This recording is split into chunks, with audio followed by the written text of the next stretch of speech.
नमस्कार, बहुत स्वागत है आपका। मैं हूं आपके साथ नेहा दुबे। आज बात करेंगे झारखंड की। झारखंड में क्या वाकई एनडीए अब खंड खंड हो गई है? एक बड़ा सवाल है। ये सवाल कई वजह से खड़ा हो रहा है। बता दें आपको कि राज्य में सत्ता पाने की होड़ में पिछड़ा राष्ट्रीय जनतांत्रिक गठबंधन यानी एनडीए आपसी एका में भी पिछड़ने लगा है। हाल ही में संपन्न विधानसभा चुनाव में भाजपा ने साथी दलों जेडीयू, आजसू पार्टी और लोजपा रामविलास पासवान से समझौते के तहत सीटों का बंटवारा किया था। इन दलों ने अपनी झोली में एक एक विधानसभा सीटें भी डाली और ऐसे में चुनाव परिणाम आने के बाद एनडीए की एकजुटता को लेकर प्रयास नहीं होने से जमशेदपुर पश्चिम से जेडीयू के विधायक सरयू राय ने सवाल उठाया है कि जब सभी दल अलग अलग बैठकें करते हैं तो एनडीए कहाँ है? एक बार भी एनडीए की बैठक नहीं हुई। उन्होंने कहा कि आपस में बातचीत भी नहीं होती। विधानसभा के सत्र के दौरान मुद्दे और संचालन को लेकर भी कोई चर्चा नहीं होती, तो सिर्फ विधानसभा में विधायकों के बैठने की व्यवस्था एक साथ है। उन्होंने कहा कि बीजेपी कोई एक्टिविटी तो दिखाए, एनडीए के नाम पर तो कुछ है ही नहीं। ये पूछे जाने पर कि क्या इसकी वजह बीजेपी विधायक दल के नेता के चयन में देरी को मानते हैं, तो उन्होंने कहा कि इस पर कुछ नहीं बोलेंगे, ये बीजेपी का अंदरूनी मामला है।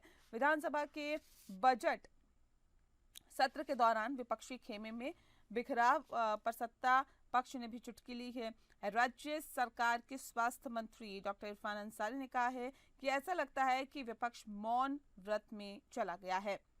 बता दें आपको कि दरअसल मंगलवार को पहली पाली में ही कार्रवाई समाप्त होने के बाद मंत्री ने हजारीबाग से कि भाजपा सांसद मनीष जायसवाल और धनबाद के भाजपा विधायक राज सिन्हा मुलाकात करने आए थे।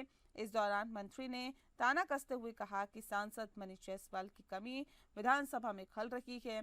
विपक्ष को देखते हुए तो ऐसा लग रहा है कि सभी मौन व्रत में चले गए हैं। इस दौरान मंत्री ने यह भी कहा कि महाशिवरात्रि की तल्खियों को रमजान में दूर मुसलमानों को जीने दिया जाए और साथ ही इसके बाद इन नेताओं के बीच भी खूब हंसी ठिठोली हुई।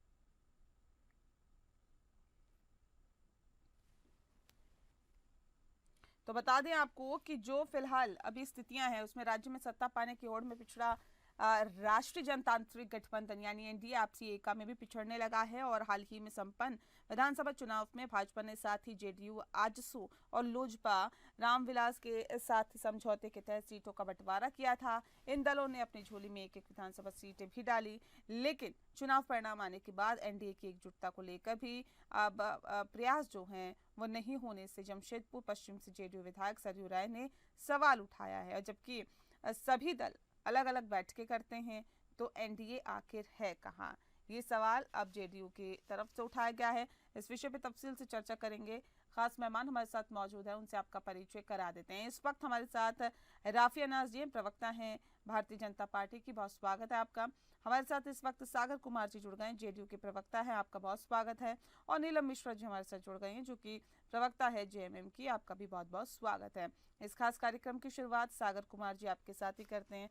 सर, जेडीयू की तरफ से जो सवाल उठाया गया है कि एकजुटता कहाँ है, ये एकजुटता तो दिखाई नहीं दे रही है एनडीए में, क्या इसके मायने निकाले सर? वाकई एकजुटता नहीं है क्या?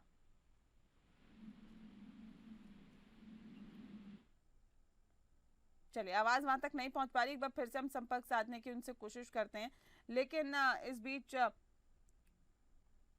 राफिया जी, आवाज मिल पा रही है आपको? जी हाँ, आवाज आ रही है। जी राफिया जी, सरयू राय ने जो सवाल उठाया है कि जब सब दल अलग अलग बैठ के करते हैं तो फिर एनडीए कहाँ है? कहाँ है एनडीए मैम? देखिए, इनसे काम हो नहीं रहा है, इसलिए इस तरीके की ये उल जुलूल टिप्पणियां कर रहे हैं। आप देखेंगे कि एनडीए तो हमेशा से ही साथ है, पर इनका इंडी गठबंधन और इंडी खेमा कहाँ है? इनके इंडी गठबंधन आपस में कहाँ बैठकें करते हैं? नहीं, ये तो फिर आप जेडीयू देखेंगे कि जो इनकी जो इंडी गठबंधन है, आप देखेंगे कि जो मारामारी इनके ही खेमे में बात होते हैं। इंडी गठबंधन की नहीं है ना, ये तो आपके ही जो विधायक है, जेडीयू के विधायक ही सवाल उठा रहे हैं। मैं इंडी गठबंधन की बात कह रही हूँ कि इंडी गठबंधन की अगर हम बात करें, ठीक है, तो इंडी गठबंधन को अगर आप देखेंगे कि जो इंडी गठबंधन की पार्ट 1 की जो सरकार थी, तो उस पार्ट 1 की सरकार में भी किस तरीके से ये आपस में ही मंत्रिमंडल और आपस में ही ये पद के लिए किस तरीके से लड़ाई और मारामारी करते थे। पर हम देखेंगे कि हमारे यहाँ जितने भी लोग हम चुन करके आए हैं, या फिर जो भी हमारे एनडीए के खेमे में, हम इस तरीके से पद और हम इस तरीके से आपस में मारामारी नहीं करते हैं। और रही बात भारतीय जनता पार्टी की, क्योंकि मैं भारतीय जनता पार्टी की प्रवक्ता हूँ, तो भारतीय जनता पार्टी की प्रवक्ता होने के नाते मैं ये स्पष्ट रूप से कह रही हूँ कि भारतीय जनता पार्टी अगर किसी भी दल के साथ मिलकर के काम करता है, तो उसे अपने साथ लेकर के चलता है। और हम साथ मिलकर के और सबका साथ सबके विकास की बात करने वाले लोग हैं। ये ऑपोजिशन पार्टी की तरफ से सवाल खड़े किए जाते हैं ना, तब ये लगता है कि चलिए ये तो राजनीति की जा रही है। लेकिन जब खुद के सहयोगी दल इस तरह के सवाल खड़े करे कि एनडीए कहाँ है, उनको भी नहीं दिख पा रही एनडीए, तो फिर सवाल वाकई खड़े होते हैं।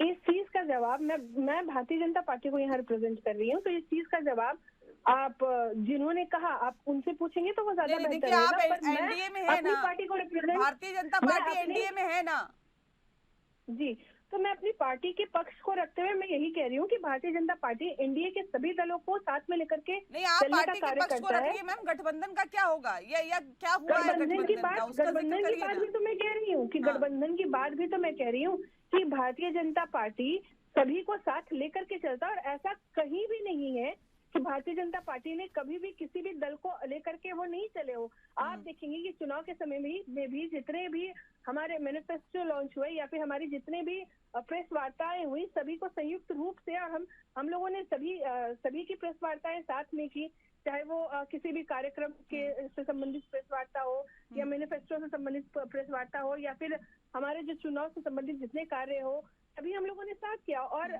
ये जो जिस तरीके से आप अगर देखेंगे दूसरे खेमे में इंडिया गठबंधन के, तो ये टूटना तो इंडिया गठबंधन का दिल्ली में आप देखेंगे किस तरीके से वहां पे टूट और फूट की वो लोग राजनीति करके चुनाव वो लोग लड़े थे। ये टूटना आप डॉक्टर नीलम मिश्रा जी ये तो कह रही है कि टूट और फूट ये दोनों चीजें ये तो इंडी गठबंधन में देखने के लिए मिल रहा है। एनडीए गठबंधन तो बिल्कुल ठीक है। देखिए नेहा जी, एक्चुअली बात क्या है ना, स्थिति ऐसी है कि मतलब एनडीए या बीजेपी के लोग इसका जवाब देने की स्थिति में ही वो लोग नहीं है।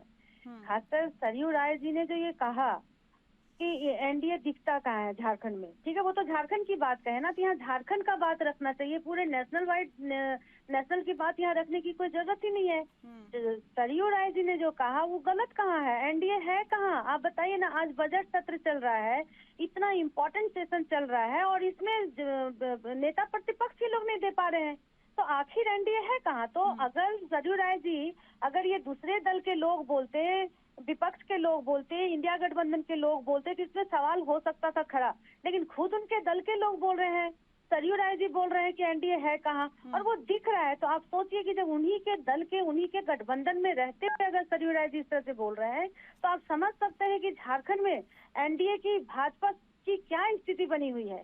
भाजपा अभी तक नेता प्रतिपक्ष ने दे पाया, बिना नेता प्रतिपक्ष का बजट सेशन चल रहा है हमारा, आप सोच सकती हैं। और जहाँ तक सवाल है सरयू राय जी का, तो मैं उनसे भी ये जानना चाहती हूँ कि उनकी स्थिति क्या बनी हुई है, उन्हीं पे क्या भरोसा है। कभी वो निर्दलीय लड़ते हैं, कभी वो बीजेपी में रहते हैं, कभी जेडीयू में चले गए।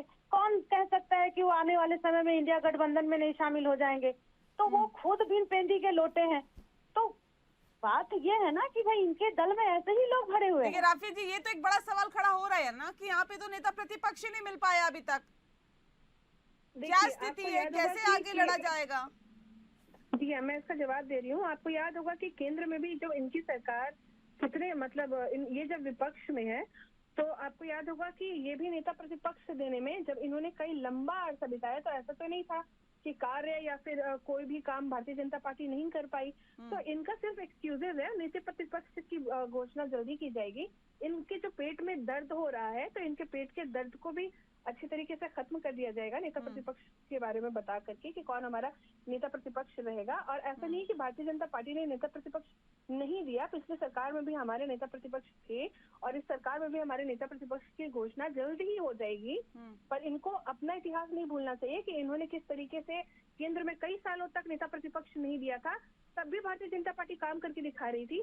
पर इनका नेता पर ये अभी सरकार में होने के बावजूद, राज्य सरकार में होने के बावजूद, ये 1 तारीख को जो 1 जनवरी 2025 को कैलेंडर लॉन्च करने की, एग्जामिनेशन कैलेंडर लॉन्च करने की जो इन्होंने वादा किया था, वो वादा तो इन्होंने पूरा नहीं किया। इसके साथ ही साथ इन्होंने इनका जो बजट, ये बजट की बात कर रही थी मैडम, तो मैडम को ये भी बताना चाहिए कि बजट में इन्होंने प्राथमिक शिक्षा का जो पहले जो अमाउंट था 2024-25 का और जो अभी 25-26 का इन्होंने जो बजट पेश किया, उसमें कितना कटौती की गई है। सोचिए, एक शिक्षा जैसे बुनियादी चीज जो कि बेसिक रिक्वायरमेंट होता है, उस बेसिक रिक्वायरमेंट जो सभी का अधिकार होता है शिक्षा, उस क्षेत्र में ये कटौती कर रहे हैं। इसके साथ ही साथ स्वास्थ्य में जिस क्षेत्र में कटौती कर रहे हैं, ठीक है, स्वास्थ्य का पहले का बजट और अभी के बजट में 1972 करोड़ का गैप है। एजुकेशन में ठीक है, चलिए ये थोड़ा सा डिबेट ये अलग जा रहा है, ये विषय से अलग जा रहा है। मैं सागर जी का रुख कर लेती हूँ, मैं आ रही हूँ। यही समस्या है, राफिया जी के साथ यही समस्या है। इनसे जब इनका सवाल पूछो तो ये हमारे तरफ उंगली उठाना शुरू करते हैं। इनको शायद खुद नहीं पता होगा, इनको शायद खुद पता नहीं होगा कि ये अपना जो केंद्र सरकार ने जो बजट पेश किया है, आप जरा उसको देखिए कि झारखंड को किस स्थिति में रखा गया उस बजट में, झारखंड को किस स्थिति में ला करके ढकेला गया उस बजट में। शिक्षा की बात आप कहते हैं, आपके समय में झारखंड में सारे स्कूलों को तोड़ा गया था, सारे प्राथमिक स्कूलों को बंद किया गया था हजारों की संख्या में, और आप शिक्षा की बात कहते हैं। डिबेट से अलग नहीं जाएंगे ना, विषय बहुत इम्पोर्टेंट है। देखिए, विषय से अलग नहीं जाएंगे, विषय से अलग नहीं जाएंगे। नीलम जी, राफिया जी प्लीज, ऐसे नहीं ना, आप दोनों बोलेंगे तो किसी की आवाज समझ नहीं आएगी, ये गलत तरीका है। इस तरह से डिबेट नहीं करेंगे, एक एक करके अपनी बात रखिए। मैं आ रही हूँ, मैं एक मिनट सागर जी का रुख कर लेती हूँ। अपने पास रखिए, मुझे क्या करना है, मुझे क्या कहना है, आपका एडवाइस आपके पास रखिए। झारखंड सरकार बहुत ही दुरुस्त के साथ, नीलम जी, राफिया जी, नीलम जी, देखिए मुझे आप दोनों की आवाज बंद करवानी पड़ेगी, ऐसे मत करिए ना प्लीज। ये मुझे मजबूर मत करिए कि मैं दोनों की आवाज बंद करवाऊं। मैं सागर जी का रुख कर रही हूँ। सागर जी, नहीं प्लीज ऐसे मत करिए। नीलम जी, राफिया जी, हेमंत सोरेन जी के नेतृत्व पर आपको शर्म नहीं आती है? दुमका में एक बच्ची, कल दुमका में एक लेडी के साथ गैंग रेप हो गया। आप कहिए कि आपकी सरकार कहाँ से रक्षा दे रही है? खूंटी में बच्चियों के साथ गैंग रेप हो रहा है, तब आप कुछ नहीं कहते। नामकुम में एक बच्ची को बेहोश करके उसके साथ गैंग रेप हुआ, तब आपका मुंह नहीं खुलता। इस तरह की घटना जहाँ कहीं भी होता है वो बहुत ही दुर्भाग्यपूर्ण है। ये झारखंड ही नहीं, पूरे देश के किसी भी कोने में अगर इस तरह की बातें होती है, इस तरह की घटना घटती है तो दुर्भाग्यपूर्ण है। जो गुनहगार है उसको पकड़ा जाएगा, उसको शीघ्र सजा दी जाएगी। और आप अपने नीलम जी, राफिया जी, देखिए जब भी आप लोगों को बुलाया जाता है तो टॉपिक बताया जाता है। प्लीज आप लोग टॉपिक से मत भटका करिए, आप डिबेट को अलग दिशा में ले जाते हैं। नहीं जाना हमें वहाँ पर, हम जिस पे बात कर रहे हैं ना मैम उसी पे रहिए ना। बात नहीं कर सकती क्योंकि झारखंड में ये खड़े होने के लायक नहीं है, पैरों तले जमीन खिसक चुका है इन लोगों का। आप लोगों ने झारखंड के लिए क्या किया तो आप हमें कहते हैं? आप नेता प्रतिपक्ष की बात कर रहे थे ना, मैंने तो जवाब दिया। और मैं ये भी पूछ रही हूँ कि पक्ष में रह करके आप लोगों ने एग्जामिनेशन कैलेंडर क्यों नहीं लॉन्च किया? आप पक्ष में रह करके भी मैया सम्मान की योजना राशि अभी तक क्यों नहीं? ठीक है। चलिए मैं सागर जी का रुख कर लेती हूँ, मैं आती हूँ। राफिया जी मैं आ रही हूँ, राफिया जी मैं आपका रुख करती हूँ। एक सेकेंड सागर जी, देखिए ये जो अभी सरयू राय बोल रहे हैं कि एनडीए में तो एनडीए जैसा कुछ है ही नहीं, सब अलग अलग हैं, ये क्या बता रहे हैं सरयू राय? देखिए मैं एक मीटिंग में हूँ और समय निकाल करके जुड़ा हूँ। मैं चाहूंगा कि एक ही बार में मैं अपनी बातों को रख दूं। और सरयू राय जी केवल जेडीयू के विधायक नहीं है, बल्कि झारखंड राज्य के वरिष्ठ और अनुभवी राजनेता हैं। उन्होंने यह बात कही है तो निश्चित रूप से यह गंभीर बात है और चिंता का विषय है। भाजपा एनडीए की प्रमुख घटक दल है। एनडीए को राष्ट्र और देश के स्तर पर भारतीय जनता पार्टी एनडीए नेतृत्व करती रही है और कर रही है, मगर झारखंड में एनडीए जैसा कुछ महसूस नहीं हो रहा है, कुछ नजर नहीं आता है। भाजपा बड़े भाई की भूमिका में है, और अपने छोटे भाइयों से मेरा तात्पर्य है कि उनके साथ जो अन्य छोटे दल हैं जो एनडीए के सहयोगी हैं, उनके साथ में तालमेल स्थापित करने में राज्य की जो भारतीय जनता पार्टी की इकाई है वो कोई रुचि नहीं दिखा रही है कि जिससे आगे की राजनीतिक दशा और दिशा को झारखंड में एनडीए तय कर सके। और कहाँ खामियां आप देखते हैं सर, क्यों आपकी ये रुचि नहीं दिखाई जा रही? लोकसभा चुनाव की अगर हम लोग बात करें और विधानसभा चुनाव में हम कहने को जेडीयू और बीजेपी और एनडीए के लोगों का तालमेल हुआ, लेकिन लोकसभा में एक भी सीट जेडीयू को भारतीय जनता पार्टी ने देने का काम नहीं किया। बावजूद हम लोगों ने भारतीय जनता पार्टी के उम्मीदवारों को जिताने का काम किया, उम्मीदवारों को मदद करने का काम किया। और विधानसभा के उस समय हम लोगों को कहा गया था कि विधानसभा के दौरान अच्छा तालमेल होगा, लेकिन विधानसभा में भी हम लोगों ने देखा कि मात्र सांकेतिक तालमेल हुआ 2 सीटों पर और बिना जेडीयू के किसी प्रतिनिधि को लिए हुए प्रेस वार्ता एनडीए की कर दी गई, जिससे हम लोगों को बहुत दुख पहुंचा। और हम लोग इस बात को हम लोग दुखी मन से इस बात को कह रहे हैं। और तालमेल में आसू पार्टी जो थी एनडीए की झारखंड में, उसको तालमेल में ज्यादा तवज्जो दी गई, जो कि झारखंड के चुनाव में एनडीए के प्रतिकूल में ये जो निर्णय था कि एनडीए के अनुकूल नहीं जाकर के एनडीए के प्रतिकूल ये गया। नहीं, ये बातें अगर आप मीडिया के सामने करेंगे, क्या आपने अपने आला नेताओं को बताने की कोशिश की कि ये क्या स्थिति है? देखिए, इससे तो मनोबल जो वहाँ के लोकल नेता हैं उनका घट रहा है। राजनीतिक दल के जो लोग होते हैं, हम लोग राज्य इकाई के लोग हैं और राज्य इकाई के लोग प्रदेश इकाई के लोगों को निश्चित रूप से राष्ट्रीय जो हमारा नेतृत्व होता है उसको सभी बात को हम लोग बताने का काम करते हैं। और आपने देखा कि झारखंड में किस तरीके से झारखंड मुक्ति मोर्चा, कांग्रेस पार्टी और राष्ट्रीय जनता दल के लोगों ने आपस में जो मतभेद थे उसके बावजूद उन्होंने बहुत एक अच्छा तालमेल करके चुनाव लड़ने का काम किया और यहाँ पर सत्ता में आने का काम किया। यही काम अगर एनडीए के घटक दल करते तो मुझे लगता है कि हम लोग यहाँ पर सत्ता में आने का काम करते। क्या आपको लगता है कि भारतीय जनता पार्टी अति आत्मविश्वास से लबरेज है? देखिए, अति आत्मविश्वास से लबरेज होना भी चाहिए। एक राजनीतिक दल को आत्मविश्वास से जरूर लबरेज होना चाहिए, लेकिन एक राजनीतिक दल को यह बात का ख्याल जरूर रखना चाहिए कि हमारे जो सहयोगी हैं, हमारे जो अलायंस पार्टनर हैं, जो सदियों से हमारे साथ चलते आ रहे हैं देश स्तर पर और विभिन्न राज्यों में हमारा गठबंधन है, तो कम से कम गठबंधन धर्म का पालन हो, इस बात का ख्याल हर पार्टी को रखना चाहिए, चाहे वो छोटी पार्टी हो चाहे बड़ी पार्टी हो। नेता प्रतिपक्ष का चुनाव क्यों नहीं किया गया सर अभी तक? देखिए, नेता प्रतिपक्ष का चुनाव तो भारतीय जनता पार्टी का अंदरूनी विषय है। मैं तो जेडीयू का प्रवक्ता हूं, लेकिन मुझे पूरा विश्वास है कि भारतीय जनता पार्टी का शीर्ष नेतृत्व इस पर गंभीरता से विचार कर रहा है। और मुझे लगता है कि ये जो सत्र चल रहा है, चलते सत्र में ही नेता प्रतिपक्ष का चयन भारतीय जनता पार्टी के द्वारा कर लिया जाएगा, ऐसा मुझे पूरी उम्मीद है। आने वाले वक्त में साथ का भविष्य देखते हैं, भविष्य में ऐसा लगता है आपको कि हमें साथ ही चलना है या फिर लग रहा है कि राहें अब अलग अलग है? नहीं, राहें अलग अलग होने का कहीं कोई सवाल ही नहीं है। आप देखेंगे कि हम लोग देश में सरकार चला रहे हैं एक साथ, जेडीयू के 2 कैबिनेट मिनिस्टर है भारत सरकार में, बिहार में हम लोग एक साथ सरकार चला रहे हैं, झारखंड में हम लोगों ने तालमेल करके चुनाव लड़ा है और अन्य प्रदेशों में भी, मणिपुर में, अरुणाचल में, हर जगह जहाँ जेडीयू के विधायक जीते हैं वहाँ पर हम लोगों ने भारतीय जनता पार्टी के लोगों को मदद करने का काम किया, समर्थन देने का काम किया।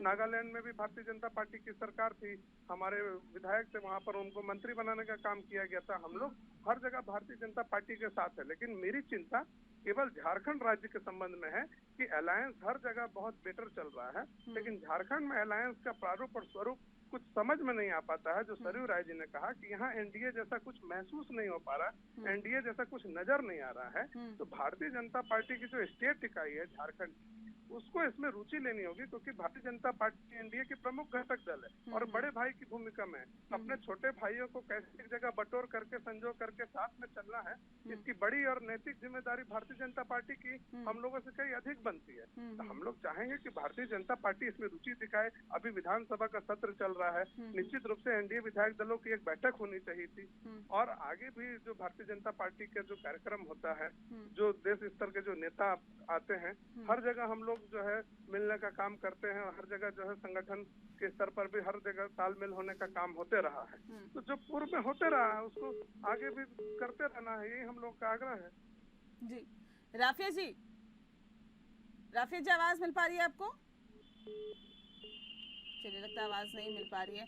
डॉक्टर नीलम मिश्रा जी, सवाल ये भी है कि देखिए, अभी आप सागर जी को सुन रहे थे, कह रहे हैं कि एनडीए जैसा तो कुछ बचा ही नहीं है। क्या लगता है कि इसका भी सीधा फायदा आप लोगों को मिला चुनावों में? और आगे भी मिल सकता है।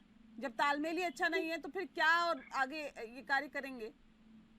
बिल्कुल, मैं इनसे बिल्कुल सहमत हूँ, क्योंकि झारखंड की जनता एनडीए का जो कार्यशैली है और एनडीए झारखंड को लेकर के एनडीए की जो रुचि है वो भी वे लोग झारखंड के लोग समझ चुके हैं। क्योंकि हमारी झारखंड अलग राज्य जब बनी उस समय से लेकर के 2019 तक लगातार भारतीय जनता पार्टी शासन सत्ता में काबिज रही। उसके बावजूद भी झारखंड की जनता को सिर्फ ठगने का काम इन लोगों ने किया, यहाँ के संसाधनों को सिर्फ लूटने का काम किया है। तो इससे झारखंड की जनता वाकिफ हो चुकी है, मतलब ये लोग अलर्ट हो गए हैं कि हमारा नेतृत्व कौन कर सकता है, जिसके अंदर में या जिसके नेतृत्व में हमारी झारखंड जो है वो विकास की ओर बढ़ेगी, झारखंड को समृद्धि मिलेगी।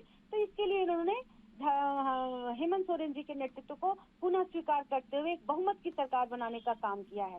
तो जनता जवाब दे रही है, जनता आगे भी जवाब देगी। और क्या लगता है कि जनता पहले ही भाप गई थी कि ये जो गठबंधन है वो वाकई अगर सत्ता में आया तो बेहतर काम नहीं कर पाएगा, आपसे तालमेल ही नहीं बिठा पाएगा?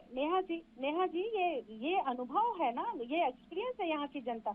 आप 2000 से लेकर के झारखंड अलग राज्य जब से हुआ, भाजपा ही यहाँ की सत्ता पे काबिज रही लंबे अर्से तक। उसके बावजूद भी आज झारखंड की क्या स्थिति बनी हुई है। आज हेमंत सोरेन जी जिस तरह से योजनाओं की लड़ी लगा दिए हैं, कल्याणकारी योजनाओं से हर तबके के लोगों को, हर स्तर के लोगों को, हर जाति धर्म समुदाय से उठकर जो वो काम कर रहे हैं, इससे लोग काफी खुश हैं। लेकिन भारतीय जनता पार्टी को झारखंड की जनता बहुत अच्छी तरीके से समझ चुकी है, इसलिए इस बार नकारने का काम किया है और 56 इंच वाले को 56 विधायक दे करके झारखंड की जनता एक मुंहतोड़ जवाब देने का काम किया है कि हमारा झारखंड अगर किसी के नेतृत्व में काम करेगा, हमारा झारखंड अगर किसी के नेतृत्व में समृद्धि की ओर बढ़ेगा, तो एकमात्र हेमंत सोरेन जी का नेतृत्व ये लोग स्वीकार करने को तैयार है, जिसके कारण ही 2024 का रिजल्ट आप लोग के सामने था। तो झारखंड में एनडीए सहित जो बड़े भाई हैं यहाँ पे भाजपा, उनकी स्थिति बिल्कुल डगमगा चुकी है। आप देखिए, अनाप शनाप बयान देते आपको बाबूलाल जी मिल जाएंगे, अनाप शनाप बयान देते आपको चंपई सोरेन जी मिल जाएंगे, अनाप शनाप बयान जिसका ना कोई सर है ना पैर है, आधार विहीन। तो ऐसे वरीय लोग अनाप शनाप बयानबाजी करके सिर्फ मीडिया में छाए रहने के लिए ये लोग अपने अस्तित्व की लड़ाई लड़ रहे हैं। तो क्या बोलिएगा, हम लोग देखिए। चलिए, आपको तो इसका फायदा मिला, वो तालमेल जो नहीं बैठ पाया एनडीए में, उसका फायदा सीधे सीधे जेएमएम को मिला है, इंडिया गठबंधन को मिला है। बहरहाल बहुत शुक्रिया आप सभी मेहमानों का हमारे साथ इस खास चर्चा में शामिल होने के लिए। खास पेशकश में फिलहाल के लिए इतना ही। नमस्कार।